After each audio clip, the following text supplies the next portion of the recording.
نے سوال کیا کہ شادی کے ٹائم پر کیا کویسچنس کرنے چاہیے، اور یہ وہ سوال ہے جس سے میں بہت بھاگتی تھی، کیونکہ مجھے یہ محسوس ہوتا تھا کہ میں اس سوال کا اچھا آنسر نہیں دے سکتی، تو میں کبھی اس سوال کو کیٹر ہی نہیں کرتی تھی۔ اس سے پہلے کہ میں سوال کا جواب دینے کی کوشش کروں،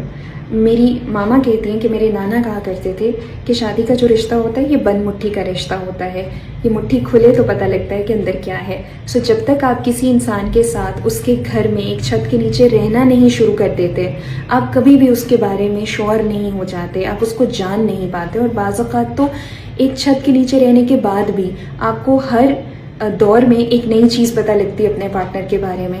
میں پریکٹیکل ایکسپیرینس سے نہیں کہہ رہی، مگر میرا کلینکل ایکسپیرینس وسیع ہے، تو مجھے یہ ساری چیزیں وہاں سے سیکھنے کو ملی، plus the training and the books that I read. How ever, کچھ سوال جو میرے ذہن میں آتے ہیں، جو میرا خیال ہے کہ آپ کے لیے تھوڑی سی آسانی کر دیں گے، اس سے پہلے کہ آپ سامنے والے سے کچھ سوال کریں، میرا خیال ہے سب سے ضروری یہ ہے کہ آپ خود سے یہ سوال کریں کہ کیا میں شادی جیسی ایک بہت اہم ذمہ داری کے لیے تیار ہوں۔ اور اس میں سب سے پہلی چیز آتی ہے آپ کا فائنینشلی انڈیپینڈنٹ ہونا۔ بہت معذرت کے ساتھ میں اس بات پر قائل نہیں ہوں، اور فائنینشلی انڈیپینڈنٹ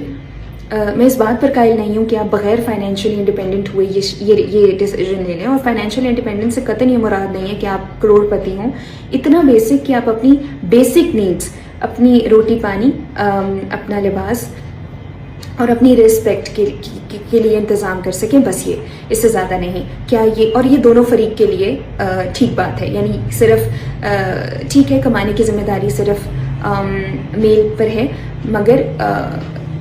ان کا کام ہے پرووائڈ کرنا، لیکن دونوں کا انڈیپینڈنٹ ہونا بہرحال ضروری ہے۔ آگے آپ کی اپنی چوائس ہے، آپ جس طرح سے اپنی زندگی کو لے کر چلنا چاہتے ہیں، you can disagree respectfully. سوال نمبر 1 جو مجھے